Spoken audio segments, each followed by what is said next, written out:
Aloha!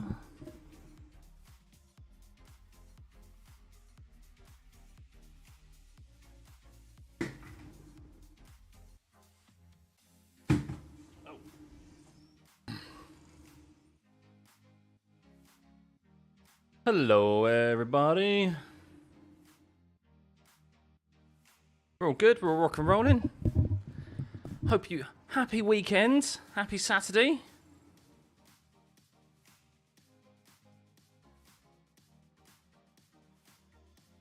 Morning, morning, morning, morning, morning. Got my cup of coffee. I'm ready. Hope you're good. I know some of you are probably cracking open a beer now because it's 5 o'clock somewhere. They're all good. Thank you, Callum. Good to see you, mate. Good to see everyone, usual faces, and everyone else as well, who always tunes in and doesn't necessarily get chatting. That's absolutely fine. Welcome back, as always. Yes, thank you, guys. So, interesting day ahead of us, eh? Interesting day ahead of us. Can Max Verstappen and Red Bull turn it round? They are obviously struggling. Who will be the top McLaren come the end of qualifying? Can Lando Norris continue being the quickest McLaren driver as we saw him in FP1 and FP2 yesterday? And, well, can Charles Leclerc maybe spoil the party and get into maybe that top two? Because supposedly his race pace didn't look too shabby compared to what the McLarens were doing yesterday. So, we will see, we will see. Fredderson, 8 months. Wow, time flies. Time flies. Thank you. Very, very, very thank you. I am looking at getting a new alert, by the way. As I said, trying to sort out some new alerts so that they're less intrusive, so that we can celebrate. You can celebrate your moment on screen when you do actually subscribe, and of course support the channel further by becoming a member of the pit crew. So yeah, thank you everyone. As always, we've been that pit crew number has been increasing and nearly at the I think 100 mark. So big thank you, guys. Oh yeah, me subscribe on the missus phone was Alf Cove, but that phone broke, so I had to pinch the missus phone to watch live. Good to see you, Alf. Very, very good, Graham. Good to see you. Welcome back. Right, so here we go. So the data is live, so let's make sure everything's A-OK.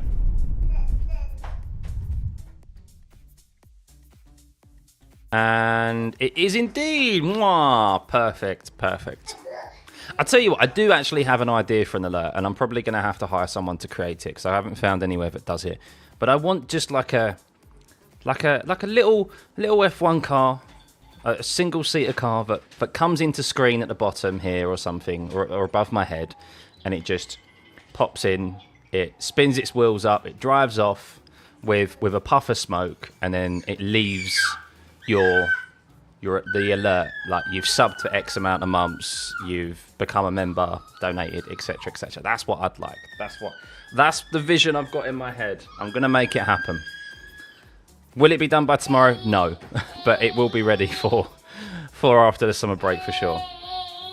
Stuffy, no buts, but who is better driver, Oscar or Lando? Oh, we've had this discussion before. As I said, I think on their perfect day, Lando is better. His perfect day is better than Piastri's, but being good on how good your perfect day is doesn't win you championships. It doesn't win you tournaments, trophies, etc. In any sport. It's how you perform on your bad days. And at the moment, Oscar Piastri's bad days are a lot better than Lando Norris's bad days, and that's why he's leading the championship at the moment. So. And that is also a good sign of a champion. There are plenty of drivers out there who, on their day, are super quick. But they have more bad days than they do good days. She's in her wheels at the moment. She's trying to find her orientation. She can only really push backwards in her stroller. So, yeah, recently she's been really wanting to stand up a lot, getting strength in her legs. She's a bit of a lazy baby. She doesn't want to move anywhere. She doesn't want to crawl anywhere. She has no interest in that. And we got her a stroller to try and get her legs moving, which seems to be doing well. So she's in an open cockpit. Alan, well put. Yes, she is. She's in an open wheeler. Very good description. Hey, Jose, good to see you. Welcome back, mate. So is she grumpy? I don't know if she's grumpy. I mean, she can't be too happy. We're starting to dial back her nap time in the morning from an hour to 45 minutes because she's becoming a bit difficult to put down in the evenings now at a normal time. So yeah, she's at that age where she has to reduce her nap time, which is giving me less time to chill in the morning. But hey ho, it is what it is. That's a giggle. Sorry, George, can you press the button on there, power button, and then put it on medium as well? Thanks. Senna is glazed too much, Core. If he didn't die, that would he wouldn't have been this much overrated. Ooh, I always refrain from making comments on Senna because I wasn't around to witness him. I know he was a great driver, and I know obviously the documentary is very, very good. Of course, it's always going to look at him in a positive light, but I thought the Senna documentary, not the series, was very good. And made me realise like how good of a driver he was. Of course, it can be glamorised and that, but I think, look, there's a reason why so many drivers who did watch him growing up rate him so highly. So you have to, obviously, the people that we kind of appreciate their opinions now in the sports, or even like who have recently retired, like they all admired Senna for a reason, and even Prost and obviously his bitter rival, eventually friends, admired him as well. So. But in relation to actually too much further than that, I don't comment on it because I wasn't around for it. Same thing as like with Jack Nicklaus, like golf. I'm big into golf. Tiger Woods is my GOAT, but I wasn't around for Jack Nicklaus, so I refrain from commenting on whether, like, who I prefer. Plus also, as we've had this discussion before, comparing like GOATs and drivers and stuff, and even sportsmen across eras is I don't know. I don't like that. You have to. The sport is forever changing, and I think you can have GOATs of an era, and I don't think there's ever one singular GOAT when it comes to sport, in any sport really. Tennis, cricket, whatever. Yeah. Legitimate question, Anthony. Oh, I don't like where this is going. Ooh. At what point do you switch your narrative from Lando being faster to Piastri? He has been keeping great pace this entire season. So I would say once I see... that's a very, very good question. I guess just time, really, Anthony. Just time. I do think that...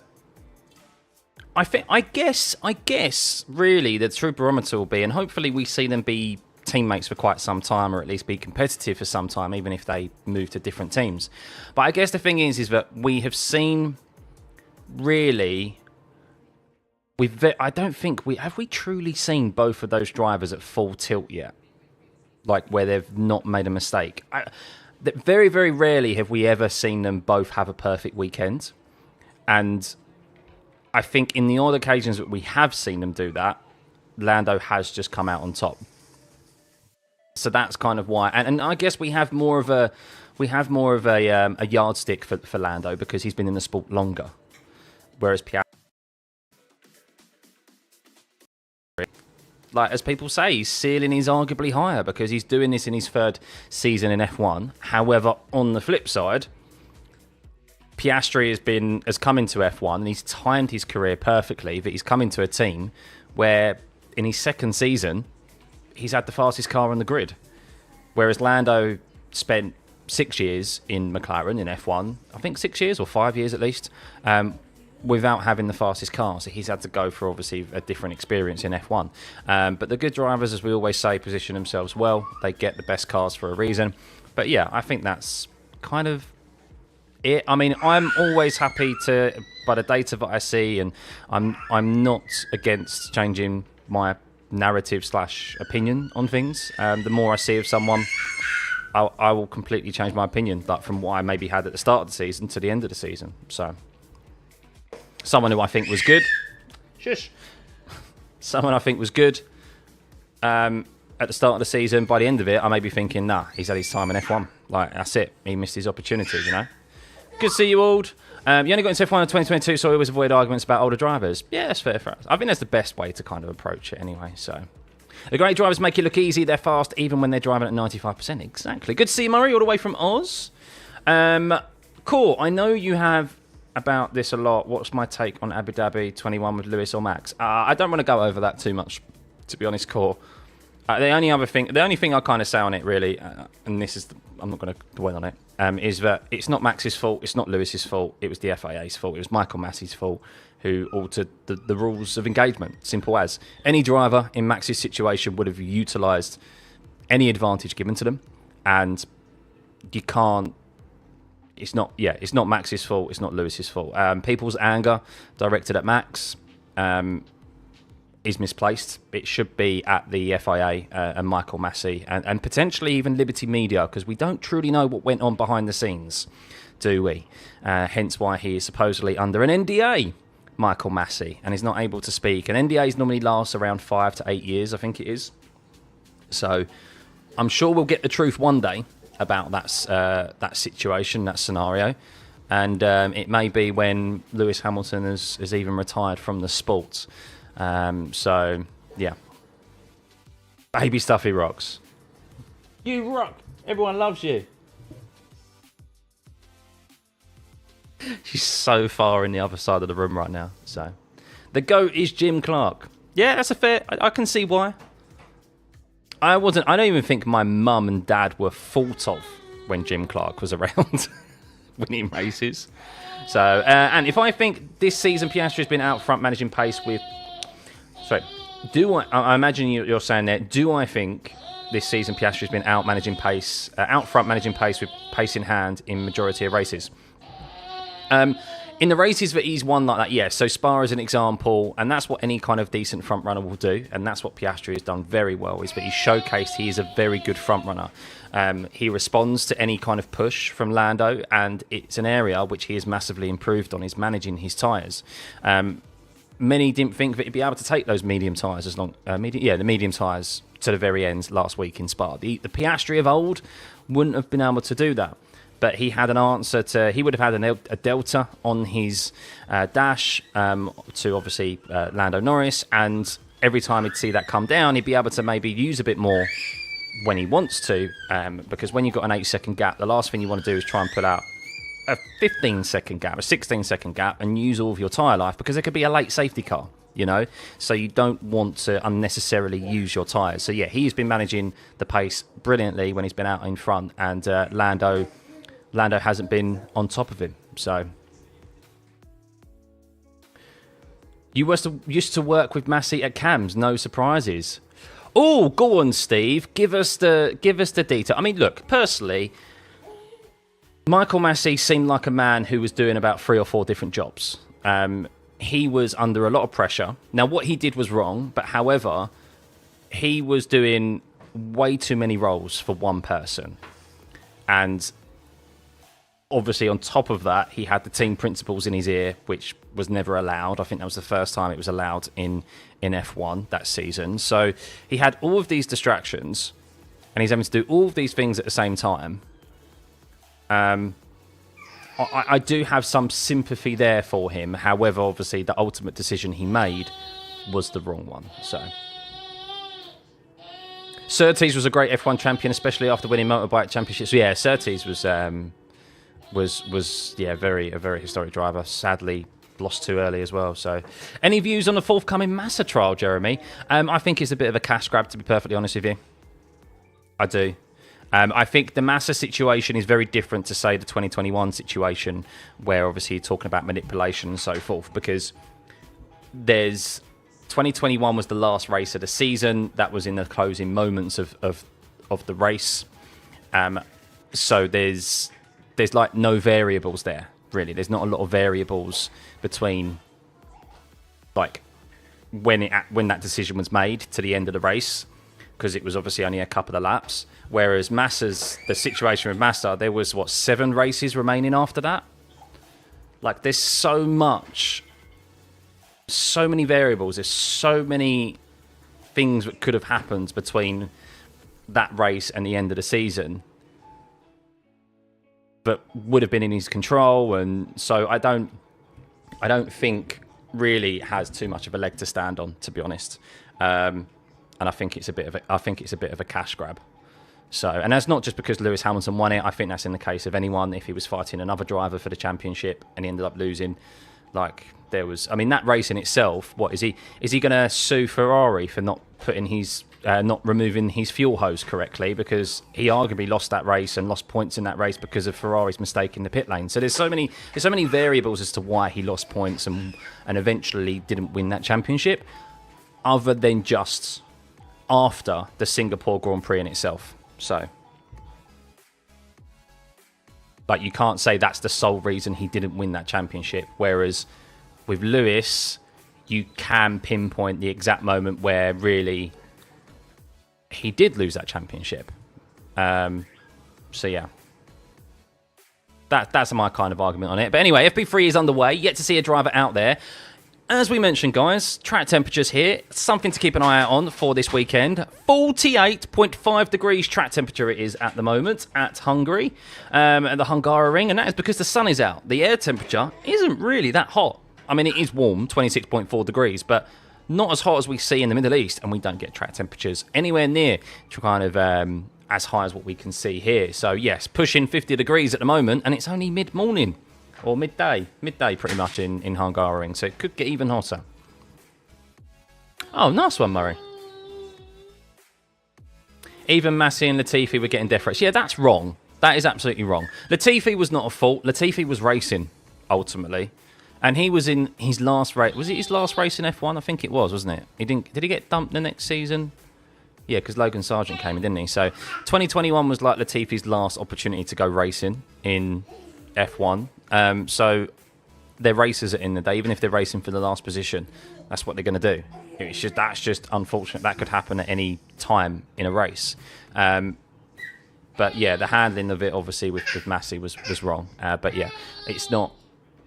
There's reasons as to why. Obviously, we need to know like the ins and outs of it, and it's all held under NDA, isn't it? Unfortunately, so.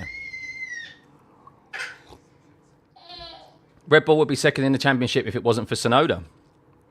But that's their own fault, really, isn't it?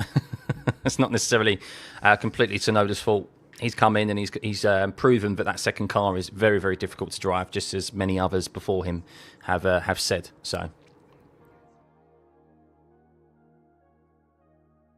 how many members do I have support from, Jao? At the moment, we are at 90, 89 members, I think we are. So, yeah, a bit short of 100. Or 11 short of 100. That's what I last checked. At maybe, I mean, it's always on a bit of a delay, so it may be a bit higher now, but I think we're around the 90 mark. Would I consider doing a live event watch-along? Oh, maybe in the future, Ant. Maybe in the future. Not right now, because obviously it's putting money up for obviously a venue and things. But yeah, maybe in the future for sure. I don't quite have the the free brain bandwidth at the moment to put time aside to kind of put that into motion. Maybe if this becomes full time one day, I'll be able to do that. I'll be able to obviously properly prep something, but not right in this moment in time. But Massa might sue Glock for letting Lewis pass him. Oh, that's also something that people look at. I mean, Glock was.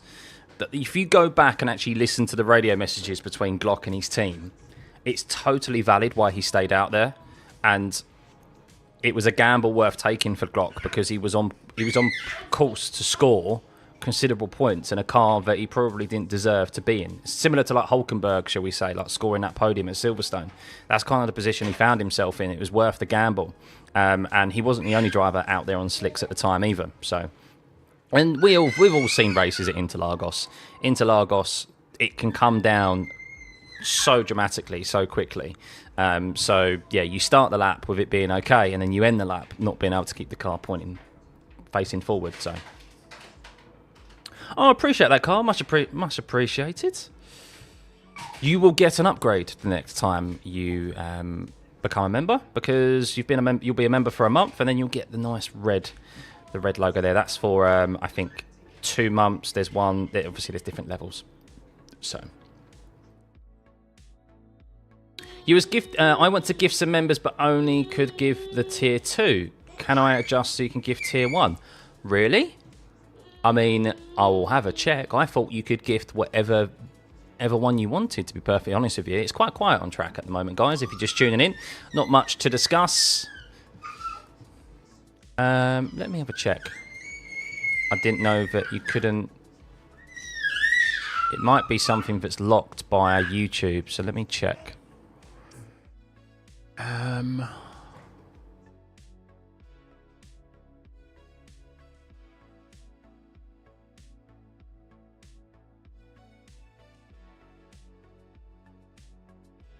Oh, there we go. Level... Oh, I can. Select the level that you would like to use for gifting memberships. There we go. Bosh. I didn't even know that existed. That must be quite new. That should be the case now, where if you give memberships, it's of the first level. So, that'd be a bit more enticing for people. Hey, James. Morning, mate. Good to see you. What's my plan for the summer break, Rhythm? I'm still off for 3 weeks with the little one. So, yeah, I think I'll go back to work the week we come back to Zandvoort. So yeah, spending quality time with the little one. I'll probably do my own sim racing as well, as I am enjoying that. It's a bit of a shame that the combos this week in iRacing aren't particularly great. Hey Dan, welcome to the pit crew, buddy. Much appreciated. Tell you what I can do. I can kind of put on the alert at least. So when that comes up, it should be like this. There we go. That's a little notification that someone's joined the pit crew. Welcome. Yeah, that's it really. And spending some time with the missus. I'll obviously do some content as well. No doubt there's going to be some announcements that we are expecting over the next few weeks. So yeah, F1 doesn't stop, as we know. I'll do some live streams as well, some sim racing live streams. I'll do some F1 live streams, as in like just catch up live streams, just to catch up on the news and have a chat, because that's what we love doing here, guys, isn't it? So Daytona and IMSA next week, going to be crazy. Oof. I think it's Spa for Super Formula as well, James. You think Aston Martin will outperform Hamilton in quali? I don't think they will. Why are there only 4 people on the track at the moment, Eri? Well, that is because FP3 isn't really that much of a representative practice session. So that is FP2 yesterday. And at the moment, the track temperatures are very hot. 47.5 degrees, could get even hotter. So they have to think about their tyre allocations for this weekend. And especially with the race on Sunday, predicted to be potentially a 2-stop here, maybe even more. They have to ensure that they've got enough tyres available for the race on Sunday. And, of course, for qualifying later on, because they want to make sure that they've got as many fresh softs available. So today we get to see how fast Max is. Yeah, so a bit of interesting tidbit with Max Verstappen yesterday. So he didn't get a penalty for throwing the towel out of the car, by the way, guys. So there's that. But he also did say that nothing went right with the car. There are genuine concerns with the Red Bull. Pierre Wash, I forget his name, the lead designer at Red Bull.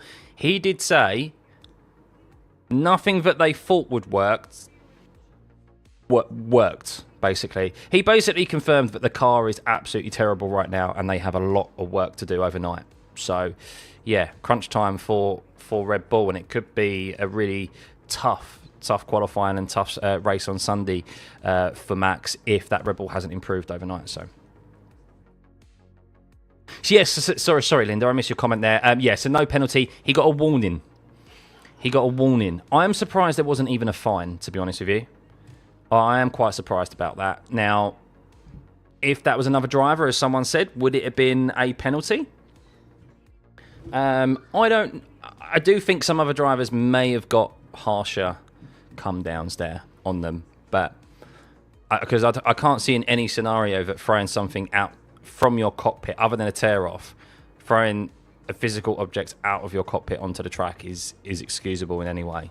So you need to do Super Formula, but I need to grind to sports cars if you want to hit the 7K. No, that's fair enough, mate. I'll probably do a bit of both, to be fair. It's nice to have the options, because this week has been pretty dire on iRacing, to be honest with you.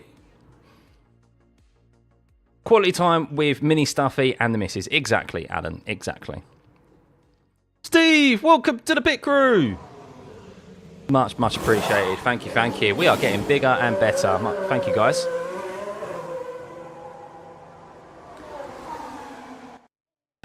What's up, Fretters in there? It's still tier 2 gifted from your end. Ah, that's fair enough. It might be, yeah. I don't know why. It might have not applied this session, Fretters. Maybe check qualifying. It may have to be, okay, I end the stream and then the next stream it's applied. So I'm not sure in that regard. But it has definitely been changed. Let me just double check again. Yeah, it has definitely been changed. So it might happen. It might only be applicable after this stream ends. But I appreciate you anyway for trying. Who holds the lap record here? Good question. I think it's Valtteri Bottas. I think that's what they said. So pole position of last year was a 15.2. That's what we are yet to see. We saw a 15.6 yesterday from Lando Norris in FP2. So we do expect the 115 barrier to get smashed, depending on track temperatures. I mean, it is cooling slightly here, 45 degrees now rather than the near 50 degrees we saw not too long ago. But only one driver set a lap time at the moment. That's Franco Colapinto on a set of softs. No one wants to go out there. They're biding their time due to obviously tyre allocations being an issue here for this weekend. So there was more danger involved having a towel floating around the inside of the car than there was by throwing a towel out of the car. I disagree. I disagree. There is he could grab that towel and he could shove that. He could slot that somewhere where it's not going to move. Especially when he's not moving that quickly as well at a dawdle. So I think that's what you tell the stewards to try and avoid a penalty. But yeah, I don't think in any circumstances it's acceptable to chuck anything outside, anything from your cockpit out onto the track, even if you have the best intentions. So I mean, you could even pull over to a safe space and hand it off to a marshal. So, do I think Aston Martin can challenge Ferrari for the podium? No. So, Aston Martin's performance at the moment is a bit of a false narrative. They are probably going to do better here than they did at Spa, but the lap times that they set yesterday were not particularly quick. It's just a fact of that others will probably run in high fuel, running lower engine modes. Aston Martin probably turned up the engines. You have to remember as well that there's a bit of a, and this does happen, that when a team is looking for sponsors, when a team is looking for investors, and it is news that we looked at yesterday that Aston Martin are selling their shares in the team, but they are still being known as Aston Martin. They're allowing them to have the naming rights still.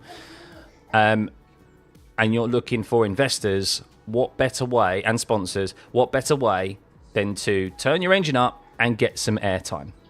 That's what plenty of teams have done in the past, is that they will stick the engine up, low fuel, and they'll get up to the top of the timing sheets, get in the top 3 so that their car gets some publicity, get some airtime when they wouldn't normally.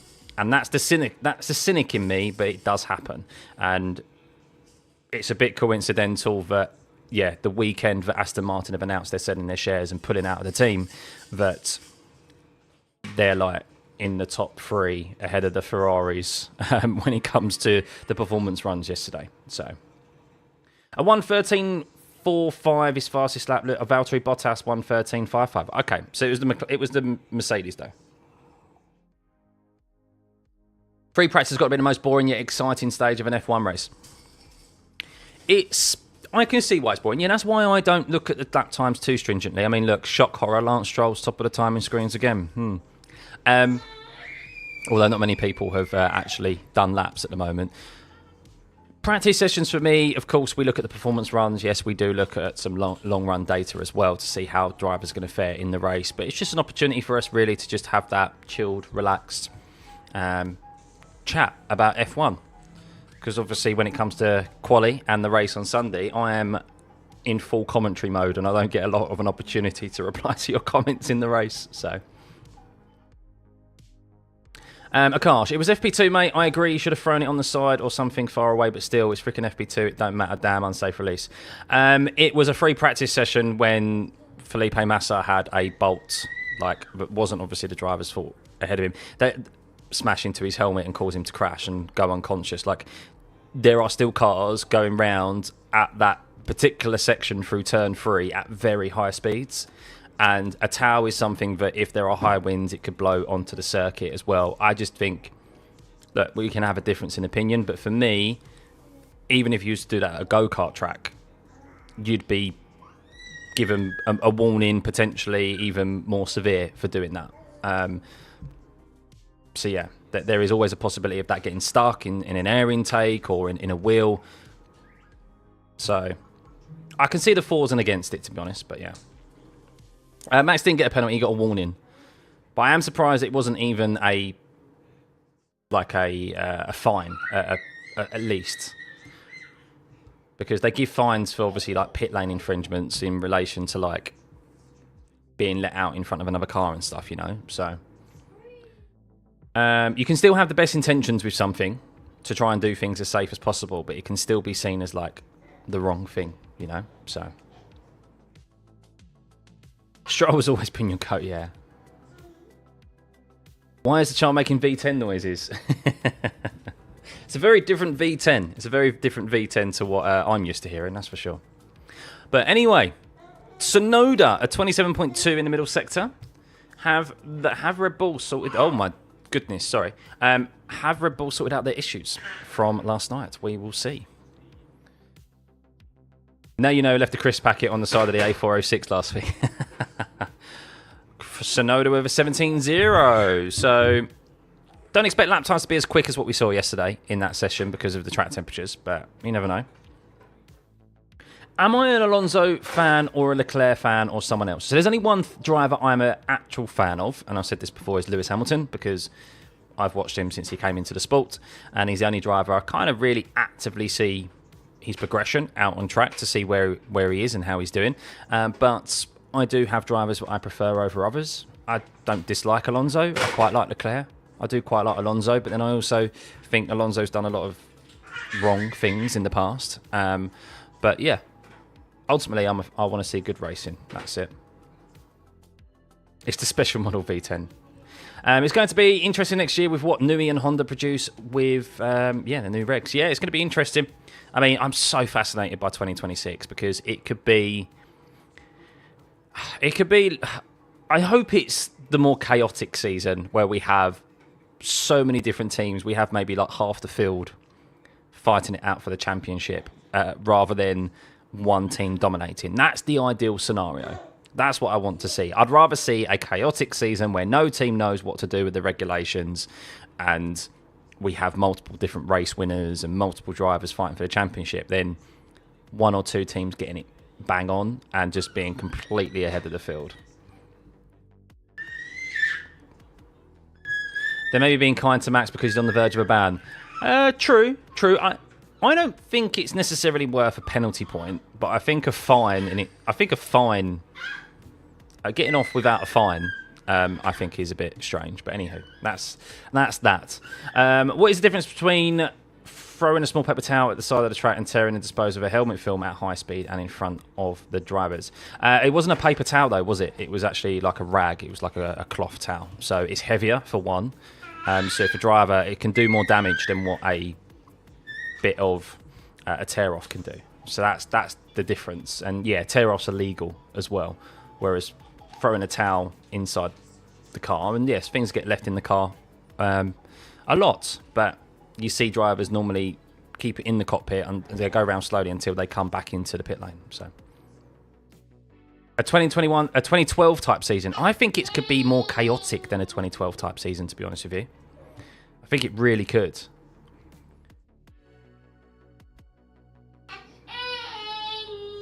This is my last answer on 2021, by the way. What do I think about Abu Dhabi controversies? Do I think Max deserved the championship and people say it was robbed? What do I think? I think personally it was manipulated at the end. I think Max deserved it and I think Lewis deserved it. It's the closest F1 championship we have had in, 50 years? 40 years? I think there's only one other time the championship contenders have gone in level on points at the end of the season. So both of them equally deserve to win it. However, it came down to the last race, and Lewis was winning that race comfortably.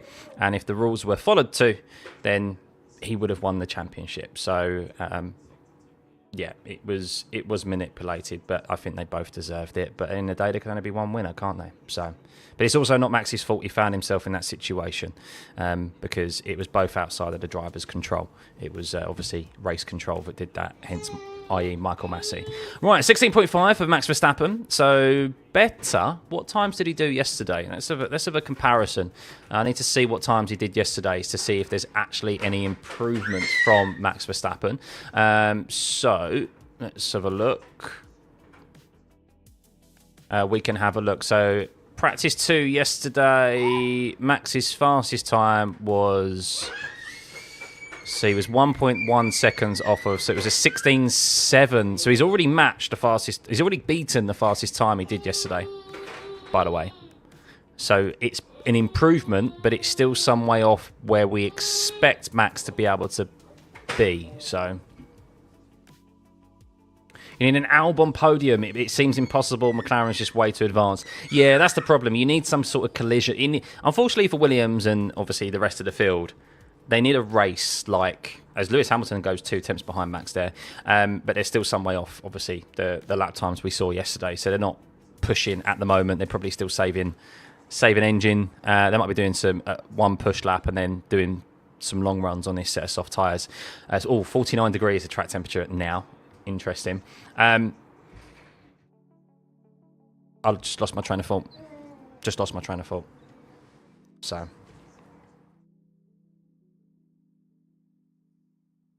Morning, Ant. Good to see you. Lewis had the right to feel aggrieved and Max had the right to celebrate. I think that's bang on. Yeah, exactly. So, Audi, Mercedes and Ferrari have had a lot of experience with hybrid engines in other racing formats. That might help them.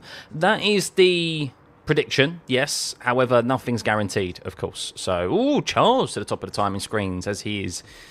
I'll tell you what, keep an eye out on Charles. That's it. Sorry, I was talking about Williams' chances of a podium and anyone else. They need like a race like we saw at Silverstone. I think many maybe would have thought that Spa might have been that as well, but of course we didn't get underway soon enough. So that's really, with that sort of chaos, that's the only way that they're going to be able to score a podium, personally. So, or the McLarens collide, and there's 2 positions that have been freed up. So,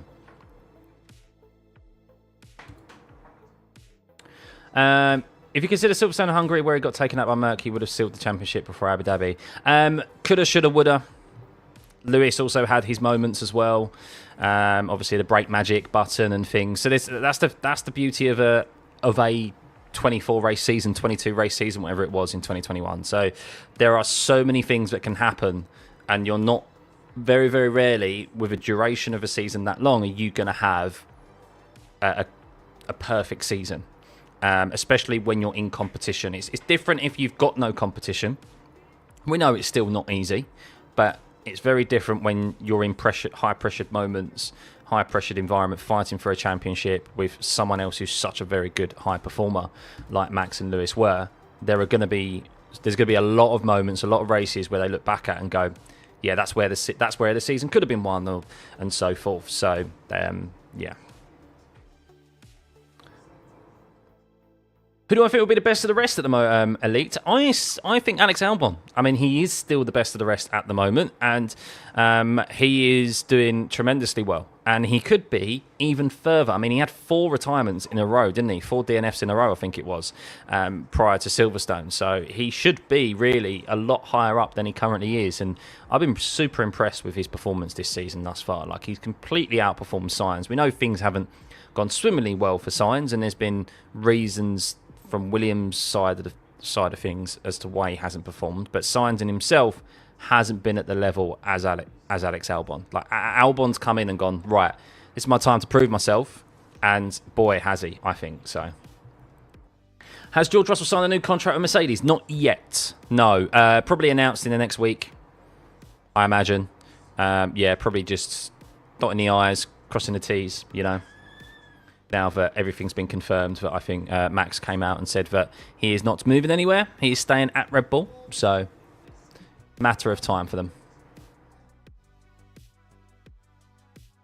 Prediction is Piastri first, Leclerc second, Norris third. Ooh. Leclerc could get in here.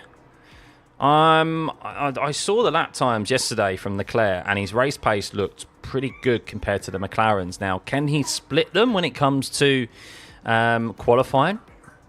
I don't think so, but he did look very good in that Ferrari yesterday.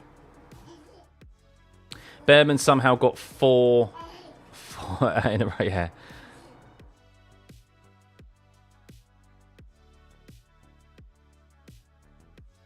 You need to get over the 150G crash, by the way, man. That's racing. Like, the 150Gs, like... There was more that both drivers could have done to avoid that situation, but there were also... That's what we want to see as racing drivers, is that we want to see drivers fighting out for the championship, go all out. And sometimes that means they're going to collide, like they did in Monza, like they did in Silverstone. So it's more than likely we're going to see some moments throughout the remainder of this season where we see the McLarens go at it as well, especially when it comes to crunch time. So, how much of a delay? So, I'll give you a bit of an insight, Mike. When I'm saying they're side by side, I'm not actually looking at the footage. I'm looking at the intervals. So when I'm commentating and I'm going, they're side by side, that's because I can see in the interval time, not like, so in here really, this will obviously be going and tracking and moving in real time.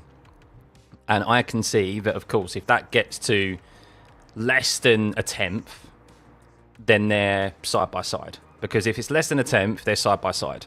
And that's when I'm saying they're side by side. And I don't really tend to I kind of refrain from saying, oh, he's moved around the outside or he's gone up the inside now, until I've seen the TV coverage to then describe that to you, which is on a delay. So that's how I commentate, and I'm able to tell where they are positioned. So like Piastri and Norris last weekend at the Kemmel Straight down into turn 5, I could see that interval was closing, and then as soon as it gets to under a tenth, you know, yeah, he's got his wheels alongside the car ahead. What is my opinion on Lewis Hamilton doing in Ferrari? Is he done this year compared to Leclerc? Well, he clearly hasn't done as good as Leclerc, for sure, as Leclerc goes purple in the first sector. He's been outperformed by Leclerc, understandably, as people would expect. This season for Lewis was very much just, look, hopeful. Would he be able to go into Ferrari, a different team, and perform better in this set of regulations, which he struggled in? And the answer has really been no. It's much more of the same. But I do believe that this Ferrari this season is not the Ferrari that we saw of last season. They've definitely made a step backwards rather than making that step forwards. We thought they would do. We thought really it'd be McLaren and maybe Ferrari competing with each other for this year, maybe Red Bull as well with Max, and we were going to be in for a multi-team championship, multi-driver battle for the drivers, and Ferrari just did not kick on, and they've dropped the ball in relation to their concept, and haven't made those strides forward like Norris, and they've had a missed opportunity here. So I think he's done okay. He hasn't done great. You can't beat around the bush. He hasn't done great. But I do think that it's more of much... He's probably transferred from Mercedes to Ferrari expecting it to be better, because you look at the end of last season, Ferrari were in a good position, and it's more of the same for him as what he's had at Mercedes. And as well as the challenge of course, a new team, new environment, language barrier, new engineer, all the new engine, all this sort of stuff that someone has to deal with when they move teams, especially teams in a different country. So, do I think they'll give up on the standing start in the rain? I hope not, D. As long as it's suitable now. I think we'll see a right balance this time around. There was a period of time a few years ago where they were so... it seemed like every single wet race that we had started under safety car. And then they did move away from that, thankfully. But then, obviously, last weekend was a response to the concerns of the drivers from Silverstone, where they said they got racing underway too quickly, hence the crash with Hadjar and Antonelli. And then Spa was a response to that, especially with it being a more dangerous track compared to others. So I think they will allow standing starts, yeah, but not on wet tyres, unfortunately, because whenever it gets to whenever the track state gets suitable for wet tyres, that's when the visibility is already too poor enough. So wet tyres have become defunct because of the fact of visibility is already too poor. So what do I think about the sprint race choices for next season? Absolutely diabolical. Why are we going to Singapore for a sprint race? Why? A track that we cannot, is almost nigh on impossible to overtake at anyway. What makes them think that a sprint race is going to be interesting? Zandvoort we're going to for a sprint race, also a track where it's difficult to overtake. I don't understand it as a Piastri. Oh, here we go. Starting to see the boys put their foot down now. Piastri, 15.871, purple middle and last sector. Lando Norris still yet to pump in a kind of a good first sector. He's 12th fastest at the moment, whereas Piastri is 5th fastest. So, yeah, I don't like.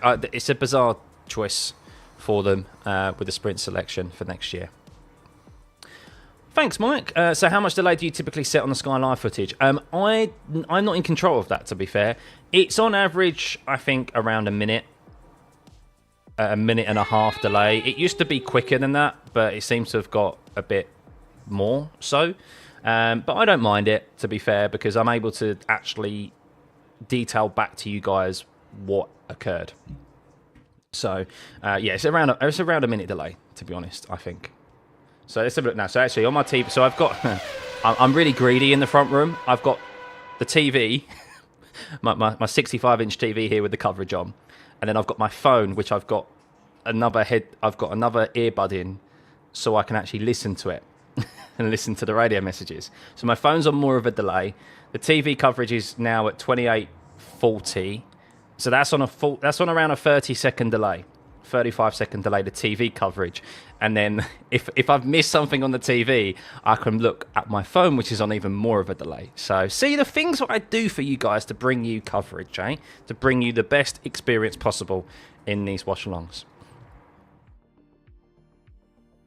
Do I think Ferrari should have done everything they could to get Adrian Newey? Yes. Yes, I think so. You'd rather Adrian Newey than not have him, you know. However, the Adrian Newey situation was the fact that he wasn't willing to move. He was very reluctant to move country. He would have had to have resided in Italy for quite some time. And obviously he's like in his mid to late 60s now. He didn't want that. He also wanted to have more of a ownership type role. So that was supposedly one of the reasons why he left Red Bull in the end, is that he wanted to have more of a stake in Red Bull. He wanted to have more of a... There was rumours about him potentially wanting to be team principal. I'm not sure if that was correct, but I think at least there was more so he at least wanted more of an ownership type role. And Aston Martin have provided that to him. He's like a key stakeholder now, isn't he? So he's in that position, whereas Ferrari wouldn't be able to give that to him. And he's also obviously on a shed load of money. So yeah, he's at that stage. Maybe if it was like 10 years earlier, he probably would have accepted Ferrari. But yeah, I think it's completely understandable why he went to Aston. So you hate the misconception of Lewis doing P20 to P1 in Sao Paulo. Why it was basically just P10 to P1. Still impressive, but not P20. Yeah, no, I agree, because it was where the sprint race used to... it was a great performance overall, but yeah, I do think it is, even as a Lewis fan, I think it is overhyped. I think there's so many more better performances from Lewis's career than what he did at Interlagos, which, bearing in mind, he also had a brand new engine in, so he had the benefit of having a much quicker car than everyone else, and he already made up, obviously, half of those positions on the sprint race, and then in the then obviously the rest of them in the race itself. So still a great performance, but I don't even think really it's top 3 performances for Lewis in his career. I can name 3 others that are obviously a lot better. So you just like my commentary, me? Thank you, buddy. Yeah, much appreciated. Is Monza the next race? I don't think so, no. So the next race is Zandvoort, then Monza, I think. Yes, so we go to Zandvoort at the end of August. Then we have Italy, which is Monza, and then we go Azerbaijan, Baku, Singapore, Kota in the United States, Mexico, Brazil, Vegas, Qatar, and Abu Dhabi. So there's 10 race weekends remaining, guys. Thank you, Scott. Interlagos was about the risk of the championship, though, not just to drive a lot of pressure.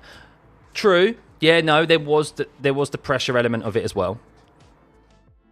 I mean, that's what I mean. It is still a great performance. I do think it is overhyped somewhat. That's just my personal opinion. Because I think Lewis, in his long career, has had much better performances, to be honest. But yeah, in that scenario, obviously, with the pressure and having to keep the championship alive, yeah, it was a very good performance. So, you think Adrian Newey will be retired after Aston Martin? Oh, 100%, Sam. I mean, yeah, 100%. I think, to be fair, I think he's someone who will just work till he physically cannot. Till probably he's on his deathbed. It's not nice to think, but I think he's a man who just loves what he does. He lives and breathes motorsport, and he's going to do that till he physically and mentally cannot do so anymore. So, who's my predicted winner here, Fire? I don't know. It's a shock horror. It's a toss-up between Piastri and Norris. I really don't know. Really don't know. I think it's going to be between them, as Hamilton pumped in quite a decent lap time. They're 1:16.0. So track temperatures just below 50 degrees. So we're not going to see lap times, especially with them saving sets of softs now, no doubt, till the end, till qualifying this afternoon. We're not going to see any improvements here. We haven't actually seen softs on a few of the drivers yet. Ocon, Behrman, Alonso, Sainz, Lawson, etc., because they want to save them for quali. And potentially even the race maybe on Sunday, probably primarily for quali, because it's going to be a hot afternoon. So 2012 is still your favourite season? Yeah, I can see why. Yeah, that was really good. So the Newey factor will be smaller than 2026 as we flat floors again. Yes, but you'd still want to have him then not have him, wouldn't you, Speed? That's the key thing. Is that even though his influence maybe might not be as key as in other eras, other regulation sets, you'd still rather have him than not. Lewis looks happy on that higher downforce package despite T1 lockup. Decent time. I missed that T1 lockup. Hey, lunch is... Mum's making your lunch, okay? It's on its way. Exactly. I know you're getting hangry. Quality timing. Quality timing is not... I don't know what you're getting at there, Aaron. You keep asking the same question. Quali is not until this afternoon. So you're looking at their fast... You've got their best lap there and you've got their last laps on there, so... Do you not think Max, although great in the wet, is overrated? He has stood it in perhaps 2 to 3 races at most, spins a lot in the wet, couldn't get pole when destined to, especially compared to Lewis. I disagree. I think he is one of the greats in the wet. Yeah, I think if you look at... Well, yes, he may have spun. What was it? Interlagos he did. I think if you look at the majority of wet races, Max has always made a considerable amount of positions up in his time in F1, whether he was in Toro Rosso and then in Red Bull. So I don't think he's overrated. I think he gets the plaudits that he deserves, to be honest, for in the rain. So, do I believe Lewis is bigger than F1? No, I don't think any sportsman is bigger than their team or the sport. I think there are drivers. I think there are sportsmen who become they're known outside of the sport, but personally, no one is bigger than the sport, the team that they play for. Simple as much as I think Lewis is obviously known as the most popular driver and well known across the world, and he's one of the few names that in sports where people know of him and not even follow the sport. But it doesn't mean that he's bigger than the sport. That's my viewpoint anyway. So 3 p.m. UK time for quali. Yes, so when this stream ends, it will send you over, by the way, to the stream for quali. So you do not have to do anything. You just have to wait till the stream ends and it will direct you straight there, and you can leave it open on your browser, hit the like button, and of course turn your notifications on as well to be alerted half an hour before we go live. Jenson Button was such an underrated wet driver. Yeah, there's drivers who felt more confident in the wet than others. I mean, Nico Rosberg is a driver that comes instantly to mind who absolutely struggled in the wet. He always performed pretty poorly, especially when he was put up against Lewis. And I think there's one that comes to mind is in Monaco, where it rained in Monaco, and he was so bad. He just had no confidence whatsoever. So, yeah, some drivers just don't have that confidence and the belief of driving in the wet. So, where's Lando out on track right now? He's not out on track. If you can't see his icon out on track, it means he's in the pit. Hence why, if you look at the standings, it will tell you if they're in the pit or if they're coming out of the pit lane. So, Qualifying is at 3 p.m. UK time, so you're talking just under 3 hours time. Stroll's only saving grace is he's good in the wet. Yeah, he definitely has a bit more confidence. I wouldn't say he's like great in the wet, but he's okay. He's better in the wet than others, so he's able to gain some more positions and start a bit higher. But he's had plenty of poor moments in the wet as well. So you think that F1 is 50-50 car to driver until it's wet. When racers win, they say it's 70% driver. Your 50-50 split is way off the mark, personally. It's 80 to 85% of the car. 15% of it is the driver. And then when it becomes wet, that's when then it's more of maybe a 50-50 split. So it's kind of like the other way around. Can I show sector times? Of course I can, guys. Apologies. So, yes, these are sector times at the moment. And, well, as you can see here, this is only for their fastest lap. That's what you have to look here for. So, Charles Leclerc, quick in the first sector. Tsunoda picking up the pace there. Lando Norris, slow, really, in the first sector. We don't often see them really too quick in that first sector. But I'll show you a speed trap in a second, which is very eye-opening. Very eye-opening for the McLarens and showcases how they set up the car. But yes, Norris down there in 15th. I'm not sure what happened on his push lap. Maybe he had a lock-up or something. I'm not sure. As Piastri's coming out of the pit lane now. But look, so quick, both of them in the middle sector, almost identical there. And in the last sector, he lost about nearly a tenth to Piastri in the last sector. But really, the difference in their lap times is the majority of it is in the first sector. You can see Lewis feeling a bit better in the car. His last sector. So Lewis yesterday was in the bottom half when it came to the last sector times, and now he's second, and actually equal pretty much to Piastri, only 100th difference. So yeah, Lewis there changing setup, as Connor mentioned, who is a long-time member of the community. He's very much into his engineering. So thanks, Connor, for pointing it out. But yes, Leclerc and Hamilton running two downforce configurations yesterday. Lewis was struggling in the middle and particularly the last sector. And, well, now he seems to have found some more confidence in the car. But that middle sector there, obviously, Leclerc is just dominating at the moment. But let's showcase the speed traps, shall we? With 17 minutes remaining. And here's something that I want to show you guys. And it's quite an eye-opener. So, Hamilton and Leclerc, fastest, 286 miles an hour in the first sector. So the first sector, kilometres an hour in the first sector. So that's the start-finish straight, pretty much. Where are the McLarens, you ask? Where are the McLarens? Sorry, what? 19th and last? Brox, don't ask that question. You are banned. Don't spam the channel about where you can watch it for live. So, yeah, back to the task at hand. Norris and Piastri, dead last. Dead last. I would say it is turned down, Connor, but I would also say that this is a trademark of the McLaren, is that they always lack a bit of top speed. This is why they struggle to overtake cars when they find themselves further back in the pack, because they are great in the corners. That's where their advantages is in the their cornering ability. But when it comes to top speed, they're just not able to get past other cars that easily. So they should be 278. I mean, yeah, but 278 is still, I mean, there you go. Piastri's just done 279. Right on cue, Connor. It's still quite considerably down on what the Ferraris are. So that's why it's always so important for the McLarens to lock out the front row, because otherwise it's difficult for them to overtake. As we have seen the McLaren struggle to overtake the Red Bull of Max and Lando cars ahead of him when he started further down in the pack. So, but yeah, that's it's very interesting. Very interesting insight there. So Piastri flying now at the moment. He's gone purple in the first sector, purple in the second sector. He's on a brand new fresh set of softs.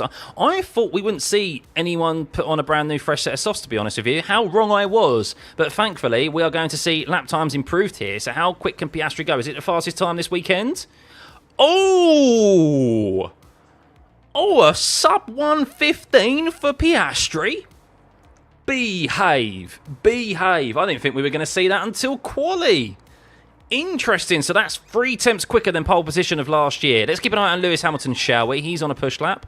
So he's on a brand new, fresh set of softs. And how is his first sector time? Let's see when he crosses that. Heading up into turn 4. He's third fastest. So he's 2 tenths down, nearly. 1.5 tenths down on Piastri's first sector time. We don't expect the Ferraris to be as quick as the McLarens anyway.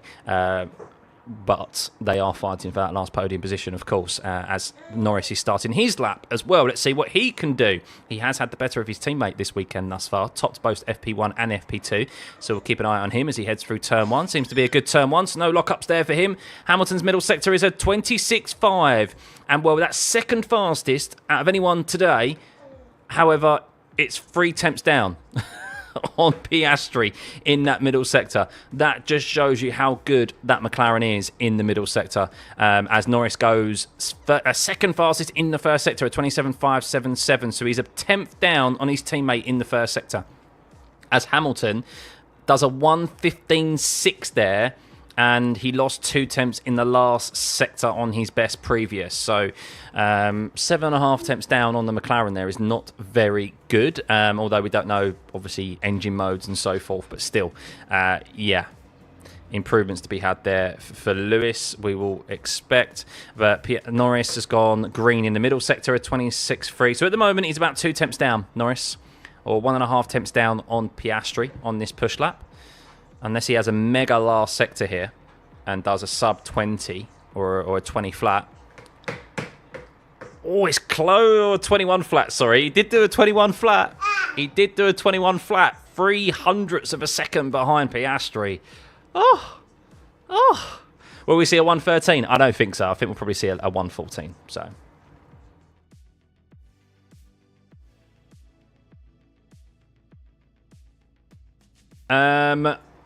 It's confirmed Ferrari's winning in Monza this year. Yeah, just low. Just straight line speed. Top speed. So that's a good lap time from both of them there, to be fair. And improvements to be had by Norris as well in that middle, in that first and second sector.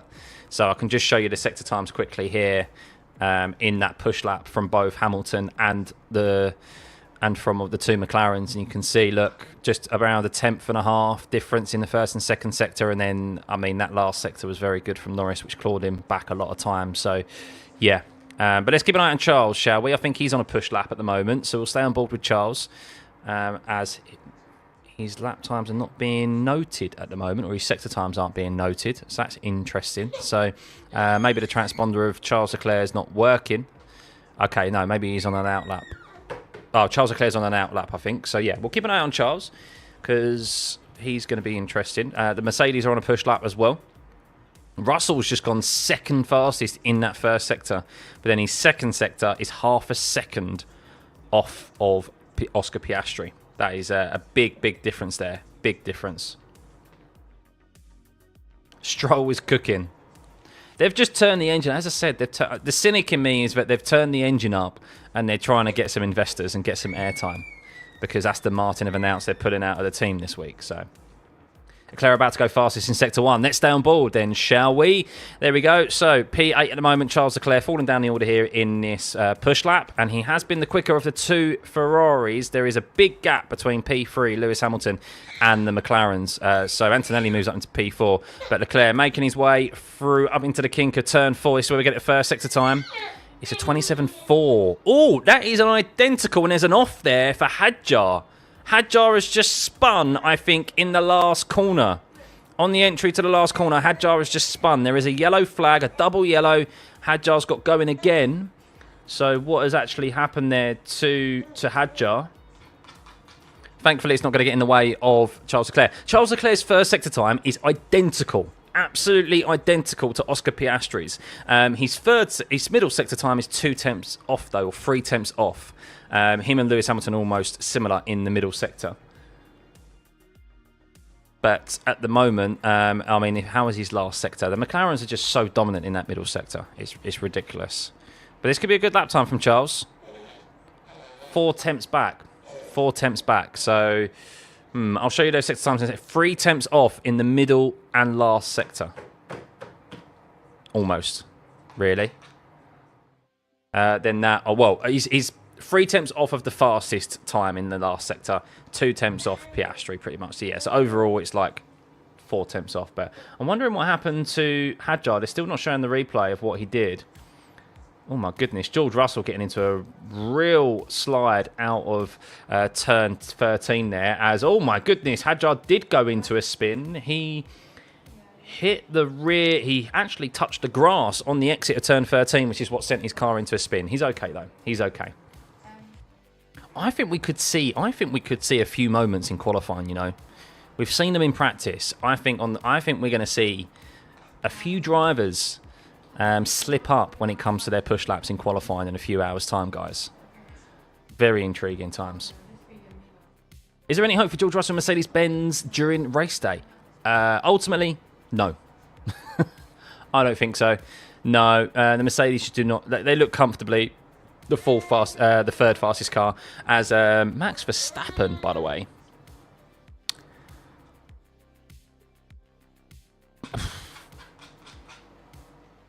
I mean, unless they've got the engine turned down, it's not looking good for Max, guys.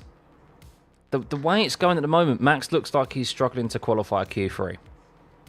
And that's crazy, and you're thinking, what? But let's have a look at those sector times just there. And, well, Max, 13th fastest in the first sector. He's 6th fastest in the middle, but still 4 tenths back. And then in the last sector, a 21.4. I mean, I don't know if his lap time did his lap time get interrupted by the yellow flag of Hadjar? I don't know. Maybe that's a reason. But what are McLaren's top speeds now after those last laps? That's a fair question. 2.79 for Norris and 2.81 for Piastri. So a little bit higher.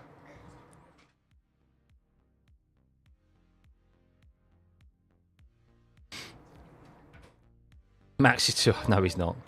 Max had an off at turn 12 on his last lap. Did he? Okay. An off? Do you mean off as in what? He ran wide? He ran wide through turn 12. Is that what he did? Okay. It's still not great, though, is it? I mean, clearly that car is a massive handful for him at the moment, and it's a circuit where you can't really get away with a car being a handful, because there's very little room for error. There's like...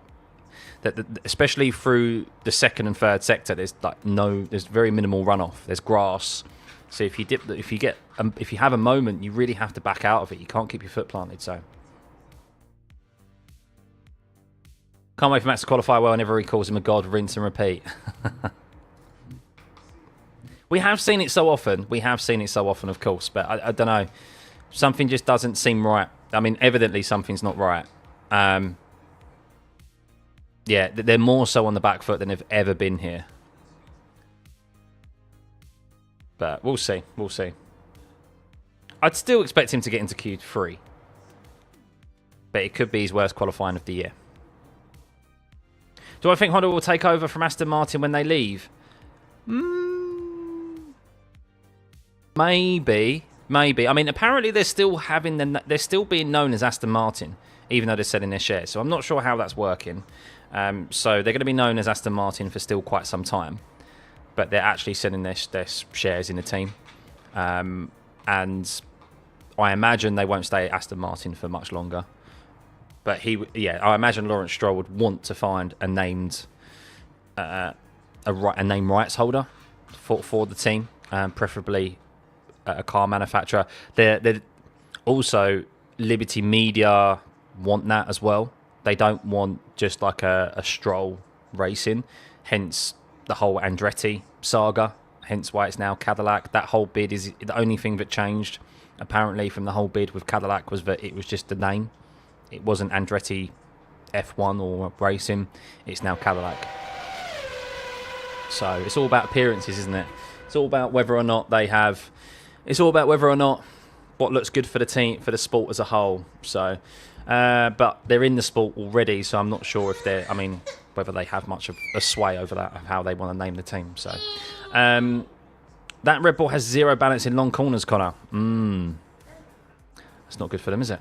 Audi looking well placed for next year now. Biggest improvement story this year. I would take that with a pinch of salt, to be honest with you, because the regs are going to change quite dramatically next year. But even if you're doing well this year, there's no guarantee you're going to do well next year. So, but there will be a more positive morale. The morale will be obviously a lot higher than what it was last season, heading into 2026. So there's that, and that can have a positive effect, of course. But yeah. The Blues get confusing when they're on a timing sheet. I know. Thank you for the subs flying in, by the way, guys. Much appreciated. Where are we at now? Nearly 52,500 subscribers. Unbelievable. Big thank you.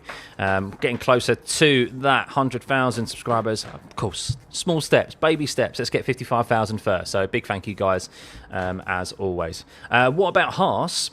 What, for next season? Or just in general for this race weekend? Brand new wind tunnel for Red Bull at the end of 2026 as well. Yeah, that could play a factor. I think that definitely had an influential role in McLaren's improvement because they created their own wind tunnel. So that improved them. There's also the element of Aston Martin as well. I'm surprised they haven't created their own wind tunnel because maybe it's on the cards for them because they currently share Mercedes wind tunnel. So there's sometimes a correlation between...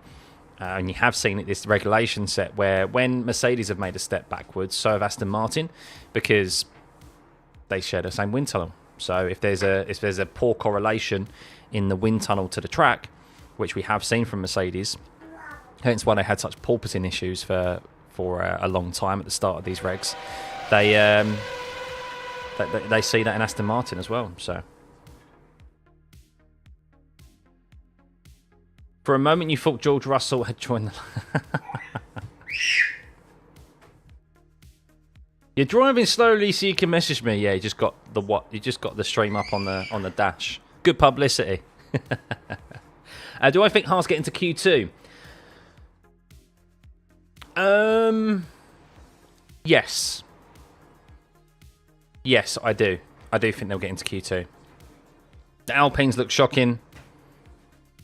I'm not convinced on the pace of Aston Martin. I think Aston Martin are just turning their engine up and showing their full hand already. And we may see... I mean, will we see both Haases through? I don't know. I mean, it's quite tight down there, to be honest with you. I don't think everyone's shown their full hand yet when it comes to their true pace. So I think the Alpines definitely look like they're really struggling, though. Haas being a name team, but Andretti not being allowed. Well, Haas joined back in 2015. So, like, you're talking 10 years ago when the sport was very different. I mean, when did Liberty buy F1 as well? Let's have a look. Liberty Media, F1. They bought F1 in 2017. So... they joined 2 years before Liberty Media became part of the sport. So that's why they were now allowed to come in as Haas. Do I think Toyota will come back as a team? I do, D. I think Toyota's... I think eventually Haas will become Toyota. Toyota have a technical partnership with Haas, and I think what will happen is that I think that's them dipping their toe back into the waters of F1, and I think eventually they'll take over Haas. That's my personal view. Whether it happens or not, I don't know. But yeah. Will we see sub 114.5s in quali? I think so. Yeah, I think so. Have to do some vacuuming and shopping. See me later, Miriam. No worries, no worries. Looking at McLaren's top speed shows you, though, having the fastest car has nothing to do with having the best car. Well, the thing is it's about knowing where your car's strengths are. So they know that it's difficult to overtake in dirty air, right? Even with like a top speed advantage, like you need such a significant delta, and with us being in the last year of the regulations, it's difficult. So they know that they have overall the most well-balanced car that can sacrifice a bit of top speed to have more cornering ability, and if they do that, then they will gain significant amount of time over the rest of the field, and they'll be able to lock out the front row the majority of races, no matter what circuit we go to, street circuit, a low downforce circuit, a high downforce circuit, etc. And it's only if their drivers really make mistakes that they will not qualify on the front row, and then they'll just be able to drive off into the distance with the advantage they have in the corners. Because even with top speed, after a single lap, they've already got like a second advantage over the rest of the field, and they can't stay close to them. So, yeah. That's like what we saw at Spa. We saw Piastri unable to overtake Verstappen. That's why we saw Verstappen qualify on pole in Silverstone, but then he suffered in the race. Would he have been able to hold the McLarens back if it was dry conditions? Potentially. It would have ended up being dependent on his tyre management in that Red Bull, which we know is not as good as the McLarens. But that's the only opportunity that teams have to outperform the McLarens is to run a lower downforce setup where they can get away without that trade-off in the corners. But this is a circuit where you can't get away with that. So I don't care if McLaren dominate the race, though. At least we have them both fighting it out for the most part. Spa should have been a lot closer than it actually was. Lando should have been more on the back of Piastri than an eventual 8 seconds or gap, which was maintained for the majority of the race. I hope here is more similar to maybe what we see at Red Bull, or at least we see what I think will be those varying strategies where one decides maybe to do the 2-stop, one does the 1-stop, and we see maybe that converge out on track. That's what I'm intrigued for this weekend, if there's no rain. So Red Bull genuinely the 5th or 6th fastest car this weekend. It's so bad. I agree, Rab. Yeah, it doesn't look good for them. It doesn't. I say it doesn't look good for them. I mean, Daddy's finishing. We'll be with you shortly. I think they are easily the 4th fastest car. They're definitely behind the Mercedes. Whether anyone else is quicker than them at the moment in the midfield, I don't believe Aston Martin's pace, is tough to see. So, do I think Toyota might make Haas an offer to buy the team, or at least a major shareholder? I do. When that will be, I don't know, D. But I do think at some point in the future that is what will happen. So, which team shirt will I wear on race day, Josh? I'm not wearing any team shirts. I'm not going to jinx anyone this weekend. So, it's a high downforce circuit. Obviously, Red Bull will suffer. Yeah. Well, it's also high track temperatures. 50 degrees. 50 degrees right now. And this is a circuit, of course, where there's lots of load put onto the tyres. So you've got high temperatures, high loaded circuit. I mean, it's the worst combination for a team who has poor tyre management. And that's what Max has. Not a Max hater, John. Not a Max hater by any means. You clearly are late to the stream because you didn't see what I was saying about him earlier. So, and if you're going to be like that, you can. Okay, not you. But I'm just saying this is a genuine thing to everyone out there who's tuning in. We appreciate you always for tuning in. But if you do come into the stream and claim Max hater, Lewis hater, whoever it may be, Lando hater, Piastri hater, all that sort of stuff. You can support who you want to support, but you be fair and respectful here. I'm not having any of that ridiculous tribalism and toxicity that unfortunately has plagued the sport over the previous years. We're here to enjoy our love of F1 and have a chat, and we can have a bit of friendly banter as well about it, because you've got to be able to have that in sport. But yeah, just keep it nice and respectful, guys. That's what we've built here, and I'm not afraid to ban people at the end of the day. So, do I think McLaren will employ team orders towards the end of the season? No, Alan, because primarily they've got the constructors wrapped up. They've got the Drivers' Championship arguably wrapped up. One of their 2 drivers is going to win it because they're so far ahead of Max Verstappen. They're thankfully in a unique scenario where they're allowed, and a fortunate scenario where they're allowed to let their drivers fight not only on track, but also either side of the garage fight in relation to strategy. So, yeah, thankfully that is what we are seeing here. Otherwise, it could be quite boring. So, no, I don't think there's going to be any team orders for the rest of the season. The young lady thinks they will employ team orders. I know. Papaya rules. Hopefully not. Any thoughts on tyre degradation for the race tomorrow, Chris? It's going to be high. Hungaroring is a track where we do see that figurative cliff happen. Now, will it happen in the McLarens? I don't know. because they've been really good on their tyres this year. But this is normally the one of the tracks of the season where Pirelli do get their tyre selection correct, and we do see a 2-stop, and we do see some guys try and risk the 1-stop.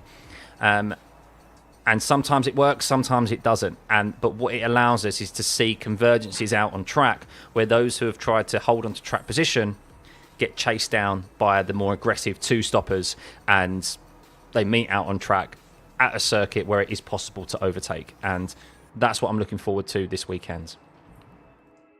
And with track temperatures at 50 degrees now, and maybe even higher tomorrow, you don't know, or around that tomorrow, that always contributes to a higher degradation circuit. Can we see the sectors? Yeah, you can see the sectors again. And then I'm going to head off because I've got to just do some chores before we head to qualifying. Oh no, that's the speed up. That's the speedos there. So you can see the speeds. Unsurprisingly, the McLaren's very quick in the second sector and quite quick across the line as well, because they're able to get great traction out of the last corner. And then when it comes to sector times, you can see they're dominated primarily by the McLarens. Improvements to be had by Norris in the first sector. Identical first sector time by Leclerc and Piastri. I don't know if Piastri maybe got a cheeky toe down the start-finish straight. That can also play that's also influential here. So, yeah, practice time sometimes is good to look at, but also not the be-all and end-all, of course, when it comes to qualifying. So, in recent years, have any other team drivers raced so closely, so safely as Norris and Piastri? No. No, the last time we had teammates fighting for a championship were Nico and Lewis. Jarvis, thank you for the gifted, by the way. Graham, say thank you to Jarvis for that gifted. Much appreciated. I think maybe you could say Lewis and Bottas, but really Bottas was never in the fight for the championship, but they always raced super clean. When they were technically still mathematically for the championship. And then you go back to Nico and Lewis. The first year of Nico and Lewis was fair and respectful, 2014. 2015, of course, things completely flipped on their head, and 2016, as we know, was very kind of toxic. So, yeah, not many. What time am I back for qualifying? I am back for qualifying at 2:30. So I'm about to end this stream, so just over 2 hours. It will take you straight to the stream. And you can just leave it open, guys. I'm going to set up a poll as well of who you think is going to be qualifying on pole position. Unsurprisingly, I imagine most of your votes are going to be for the McLarens. But maybe I'll run a second one as well, where we think Max Verstappen is going to qualify.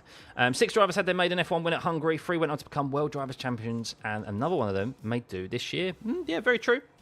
My pleasure, Alan. Good to see you. Should be a good quali. Yep, it should be. You admire my ethics. Thank you, Angela. In recent years, great couple of great session. So, do I remember heated Schumacher and Barrichello got in their dominance? Exactly. Yeah, Webber and Vettel as well. Ferrari's top speed helps in sector 1. It does, yeah, and they're holding on to that performance for the most part in the middle and second sector. It is pretty much a fight, I think, between Leclerc and Hamilton for third place. Who gets that? I don't know, but the McLarens are too quick in that middle and last sector. Like they just completely use that car to their advantage and pull out the gap on the Ferraris. Of course, though, it's not out of the realms of possibility of drivers making mistakes in qualifying. It is a circuit where there is very little room for error. We have seen drivers make severe mistakes here and have big crashes in qualifying over the years, and we could see that again this afternoon. So there's always that. That's always a factor and always a big risk in Hungary. So, but yes, guys. Well, anyway, have a lovely couple of hours. Go have some dinner, do some chores like I'm going to do, have some lunch, breakfast, whatever you are. I've got to see to little one, and yes, we'll see you in a few hours' time. Bye, guys.